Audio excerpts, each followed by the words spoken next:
தினம்தோறும் விளக்கேற்ற நல்ல எண்ணெய் இதயம் நல்லெண்ணெய். மாநகரில் உள்ளம் தேடி இல்லம் நாடி என்று பூத் முகவர்களுடைய ஆலோசனை கூட்டத்தில் பங்கேற்பதற்காக நான் வந்திருக்கிறேன். இன்று மாலை ராதாபுரத்தில் மக்களை தேடி மக்கள் தலைவருடைய ரத யாத்திரையும் இருக்கிறது. நாளை கன்னியாகுமரி மாவட்டம் முழுவதும் 2-3 நாட்களுக்கு அந்த பணிகளை நான் செய்ய இருக்கிறேன். அந்த வகையில் இன்றைக்கு மாநகரில் உங்கள் அனைவரையும் சந்தித்ததில் உண்மையில் மகிழ்ச்சி அடைகிறேன். நீண்ட நெடிய நாட்களுக்கு பிறகு சந்திக்கிறோம். அது மட்டும் இல்லை, இன்றைக்கு 2026 தேர்தல் வர இருக்கிறதுனால அனைத்து இடங்களிலுமே மக்கள் அனைவரும் கூட்டணியை பற்றியும் யார் யாருடன் கூட்டணி என்பதை பற்றியும் அனைத்து ஊடகங்களும் இன்றைக்கி மும்முரமாக செய்திகளை போட்டுக்கிட்டு இருக்கீங்க. அந்த வகையில் என்னுடைய ஊடக மக்களாகிய உங்களை சந்தித்ததில் மகிழ்ச்சி. நீங்கள் இப்போ எல்லாமே நான் மீட்டிங்லேயே சொல்லிட்டேன். கோயில் போயிட்டு வந்தேன், தாமிரபரணி ஆற்றை பற்றி, இங்கே இருக்கின்ற சாலைகளை பற்றி, ஊழலை பற்றி எல்லாமே சொல்லிட்டேன். நாங்கள் அடுத்த தேர்தல் முடித்து வரும்போது நிச்சயம் நம்மளுடைய திருநெல்வேலி மக்களுக்காக குரல் கொடுத்து இந்த பணிகளை செய்வோம் என்பதையும் இந்த நேரத்தில் சொல்கிறேன். சட்டம் ஒழுங்கு நிச்சயமாக கேள்விக்குறியாக இருக்குது, தடுக்கப்பட வேண்டும். பெண்களுடைய பாலியல் வன்கொடுமைகள் எல்லா பக்கம் நடந்துக்கிட்டு இருக்கு. பீகார்லேருந்து வந்த குடும்பம் இன்னைக்கு பாலியல் வன்கொடுமையால் ஒரு குடும்பத்தையே கொலை செய்திருக்காங்க. இது மிக மிக மிக கண்டிக்கக்கூடிய ஒரு விஷயம். பிழைப்பதற்காக தமிழ்நாட்டுக்கு வந்த ஒரு குடும்பத்திற்கு நேர்ந்த கதி இனி யாருக்கும் இனிமேல் தமிழ்நாட்டில் இது மாதிரி நடக்கக்கூடாது. ஏன்னா தமிழக அரசு இரும்பு கரம் கொண்டு சட்டம் ஒழுங்கை கட்டுப்படுத்தணும். வந்தாரை வாழ வைக்கும் தமிழ்நாடு தான் நம்ம பேர் பெற்றிருக்கோம்.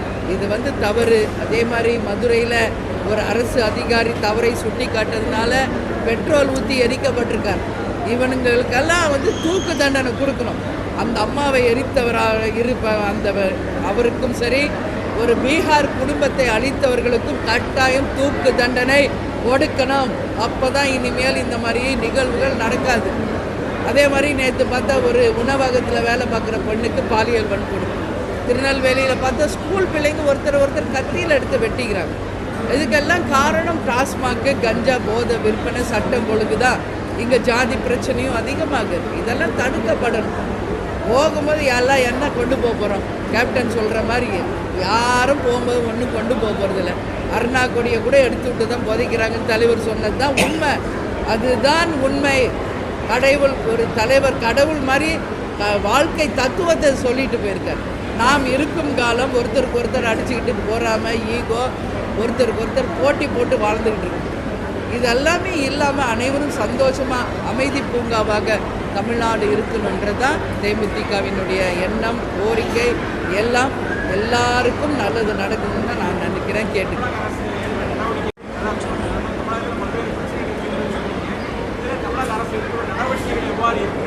ஒவ்வொரு முறையும் நடக்கின்ற எல்லா விஷயத்துக்கும் நம்ம அறிக்கைகள் கொடுக்குறோம். அரசு கவனத்திற்கு நாம் கொண்டு சென்று கொண்டிருக்கிறோம். நிச்சயமாக இந்த விஷயங்கள் நல்லபடியாக தடுக்கப்படும். சட்டம் ஒழுங்கு தடுக்கப்படணும். அவங்களும் முயற்சி எடுத்து செய்கிறாங்க. இப்போது அந்த மதுரையில் நடந்த ஒரு பெண்ணுடைய கொலை, அது ஆக்சிடெண்ட்டுன்னு அதை முடிக்க பார்த்தாங்க. ஆனால் அது ஆக்சிடெண்ட் கிடையாது, திட்டமிட்டு செய்யப்பட்ட படுகொலை அப்படிங்கிறத இன்னைக்கு காவல்துறை எடுத்து அவங்களுக்கு கொலை செய்தவர்களுக்கு உரிய தண்டனை கொடுத்துருக்காங்க. அதனால் அவங்க செய்கிற கடமைகளை செய்கிறாங்க. ஆனால் இன்னும் ஸ்ட்ராங்காக ஸ்காட்லாண்ட் யார்ட் போலீஸ்க்கு இணையாக பேசப்பட்ட காவல்துறை நம் காவல்துறை இன்னும் அவங்களுக்கு சுதந்திரம் கொடுத்து சட்டம் ஒழுங்கை முற்றிலுமாக கட்டுப்பாட்டுக்குள்ளே கொண்டு வரணும் என்பதுதான் தேமுதிகவின் கோரிக்கை.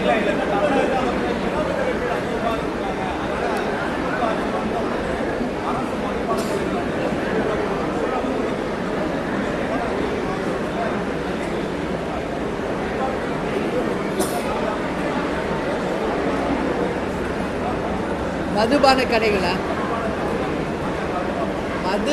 கடைகள் இல்லைங்க. டாஸ்மாக் என்பது இன்னைக்கு நேற்று இல்லைங்க, எவ்வளோ ஆண்டு காலமாக அது வந்துக்கிட்டு தான் இருக்குது. இது தடுக்கப்படணும். முற்றிலும் சாராயம் இல்லாத ஒரு தமிழ்நாடை, போதை கலாச்சாரம் இல்லாத தமிழ்நாடை உருவாக்கணும் தான் எல்லாரும் சொல்கிறோம், பேசுகிறோம். ஆனால் இன்னைக்கு வரைக்கும் அது வந்து வளர்ந்துக்கிட்டு தான் போதே ஒழிய அதற்கு தீர்வே இல்லாத ஒரு நிலைமை தான் இருக்குது. டாஸ்மாக் ஒரு பக்கம் இருந்தாலும் கள்ளச்சாராயம் ஒரு பக்கம் இருக்குது, கஞ்சா போதை ஒரு பக்கம் இருக்குது. இதெல்லாமே நிச்சயம் இருக்கக்கூடாது என்பதுதான் தேமுதிகவின் நிலைப்பாடு. ஆனால் பல ஆண்டுகளாக வந்து இது தொடர்ந்து இருந்துக்கிட்டு தான் இருக்குது.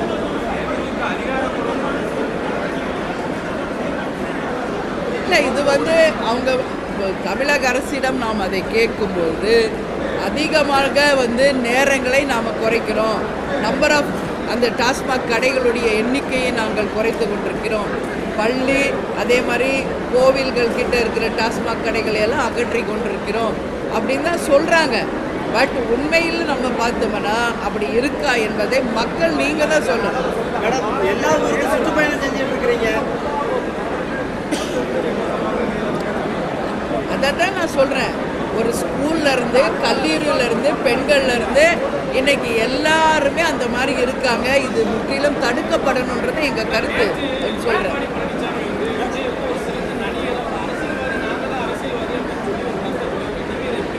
அது அவர்கிட்ட தான் நீங்கள் கேட்கணும். இப்போ அண்ணன் எடப்பாடியார் சொன்னதுக்கு பதில் ஏன்ட்ட கேட்டிங்கன்னா, அவர் இங்கே வருவார் திருநெல்வேலிக்கு, அப்போ அவரிடம் கேளுங்க.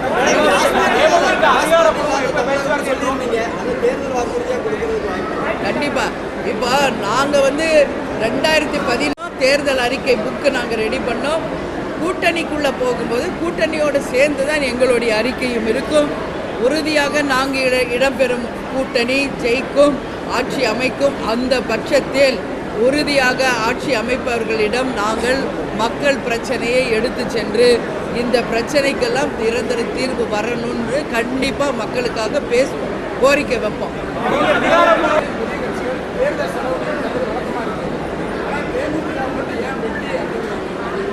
அதுக்கு நீங்கள் தான் பதில் சொல்லணும். நீங்கள் தான் பதில் சொல்லணும். நானாக பதில் சொல்ல முடியும்? ஏசி எங்களுக்கு நான் பதில் சொல்ல முடியாதுன்னு சொல்லிட்டேன்ல.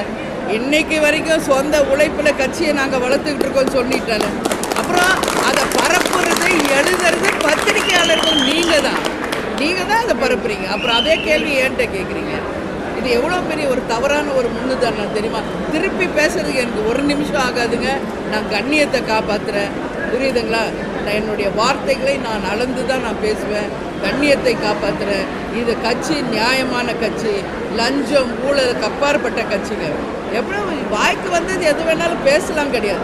இன்றைக்கி வந்து இங்கே எவ்வளோ பிரச்சனை, ஸ்டெர்லைட் ஆலை மூடி இருக்காங்கள்ல, நீங்கள் ஒரு லிஸ்ட் எடுத்து பாருங்கள். ஸ்டெர்லைட்டில் அந்த ஆலையில் யாரெல்லாம் எந்த கட்சியெல்லாம் கையூட்டு பெற்றிருக்காங்க, ஊழல் பொறிஞ்சிருக்காங்கன்னு பாருங்கள். அதில் தேமுதிக இடம் இருக்கா அப்படின்னு செக் பண்ணுங்கள். பத்திரிகையாளர்கள் உங்களுக்கு தெரியாதா? ஏன் அதிகாரப்பூர்வமாக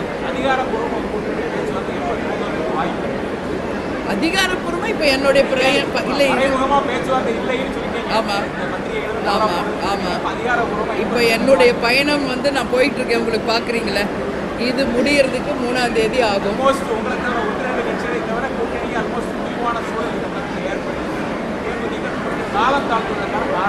காலதாமதம் பத்திரிகையாளர்களாக உங்களுக்கு தான், எங்களுக்கு கிடையாது.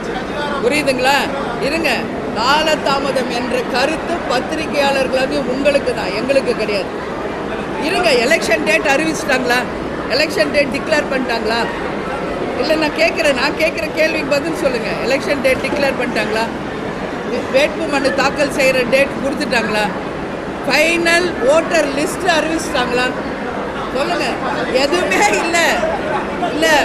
ஃபைனல் ஓட்டர்ஸ் லிஸ்ட்டு கூட இன்னும் அறிவிக்கலைங்க. எக்ஸ்டென்ஷன் இன்னும் 10 நாட்கள் அதுக்கு கொடுத்துருக்காங்க. அது முடிஞ்சு ஃபைனல் ஓட்டர் லிஸ்ட்டு அறிவிக்கணும். அதற்கு பிறகு தான் தேர்தல் தேதி அறிவிக்கப்படும். அதற்கு பிறகு தான் அந்த ப்ரொசீஜரே ஸ்டார்ட் ஆக போகுது. இது எல்லாம் மார்ச் மாதம் தான் தொடங்க இருக்குது. இன்னும் பிப்ரவரி மாதம் முழு மாதம் இருக்குது. ஸோ காலதாமதம் எங்களுக்கு இல்லை, பத்திரிகையாளர்களாகி உங்களுக்கு தான். எங்களுக்கு எங்கள் கட்சிக்கு உரிய எப்போ முடிவெடுக்கணும், யார் கூட கூட்டணி வைக்கணும், எப்போ அறிவிக்கணும், அதை நாங்கள் உரிய நேரத்தில் செய்வோம்.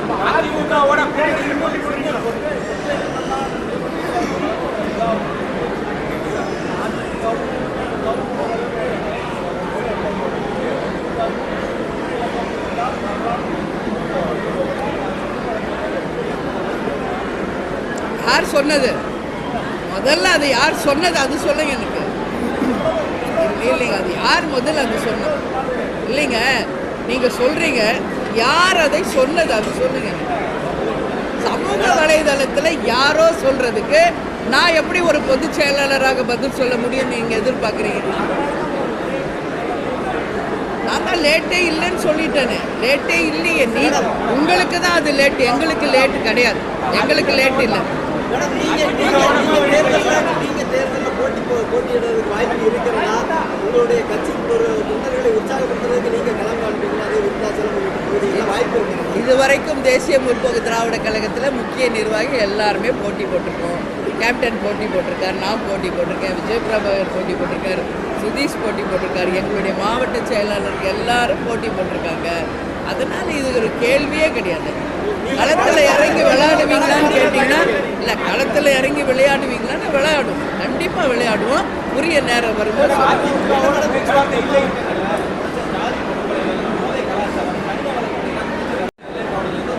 நான் சொன்னது யார் புரியல, என்ன சொன்னீங்க? யார் சொன்னது? யார்?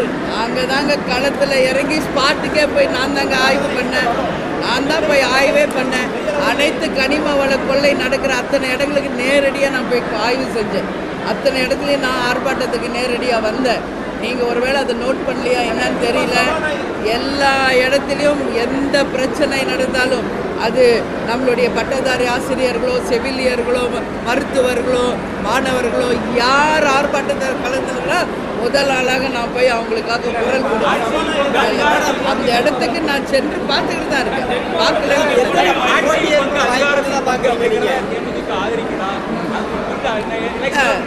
இல்லை, அப்படி வந்தால் நல்லதுன்னு நான் சொல்கிறேன். இப்போ சொன்னேன், ஆரம்பத்துலேருந்து சொல்லிட்டு தான் இருக்கேன். அப்படி வந்தால் தமிழ்நாட்டுக்கு நல்லது என்று என் கருத்தை ரொம்ப நாளாக நான் சொல்லிட்டு தான் இருக்கேன். என் பத்திரிக்கையாளர் உங்களுக்கு தெரியாது. இப்போ யார் யாரெல்லாம் போட்டியில் இருக்கா, யாரெல்லாம் இருக்கா சொல்லுங்கள். நீங்கள் பத்திரிக்கைக்காரங்க தானே. யாரெல்லாம் இப்போ களத்தில் இருக்காங்க? அதிமுக இருக்காங்க, திமுக இருக்காங்க. சீமான் ஆல்ரெடி கேண்டிடேட்ஸ் அனௌன்ஸ் பண்ணிக்கிட்டு இருக்காரு. விஜய் ஆல்ரெடி நாங்கள் தனிச்சு தான் சொல்லிக்கிட்டு இருக்காரு. இது உங்களுக்கே தெரியும், என் வாயில் சொல்லணும்னு ஏன் எதிர்பார்க்குறீங்க? புரியுதுங்களா? எல்லாம் உங்களுக்கே தெரியும்.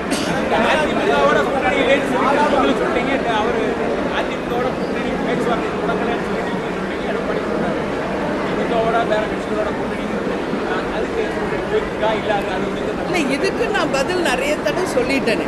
தமிழ்நாட்டில் இருக்கிற அத்தனை கட்சிகளும் எங்களுடைய தோழமை கட்சிகள் தான். பேசுறது பழகிறது அது வேற.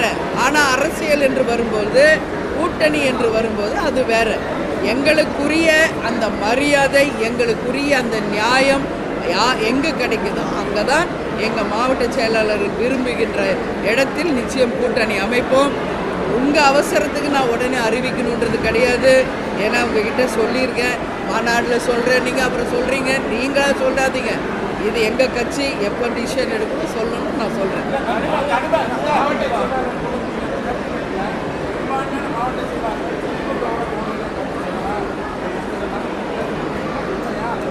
இது எங்கள்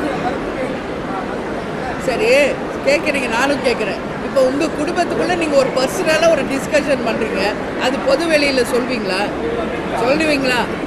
இது எங்கள் ஃபேமிலி. தேமுதிக என்பது எங்கள் குடும்பம். எங்கள் மாவட்ட கழக செயலாளர்களோடு நாங்கள் கலந்து பேசியதை இங்கே பொது வெளியில் இப்போ நான் சொல்லணுன்றது அவசியம் இல்லை. உரிய நேரம் வரும்போது சொல்கிறேன். மக்களுக்கான இயக்கம் தானே தேமுதிக, அப்படிங்கும்போது அதனால் அது மக்கள்கிட்ட சொல்லுங்கள். அதுக்காக இப்போ நான் பர்சனலாக பேசுகிறதெல்லாம் சொல்லுவாங்க. எது சொல்லணும் எது சொல்லக்கூடாதுன்னு ஒன்று இருக்குல்ல. ஆனால் சொல்வேன், எப்போ சொல்லணும் அப்போ சொல்லுவேன். எது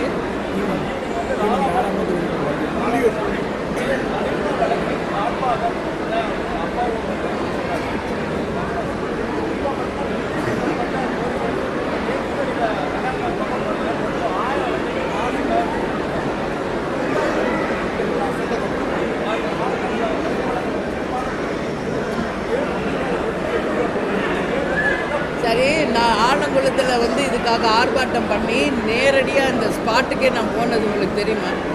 அனைத்து போலீஸை வச்சு தடுத்து என்ன அந்த இடத்துக்கு போகக்கூடாது, அந்த குவாரிகளை நான் நேரடியாக ஆய்வு செய்ய போகிறேன் அப்படிங்கிறப்ப என்னை தடுத்தாங்க. இதெல்லாம் தெரியுமா தெரியாது உங்களுக்கு?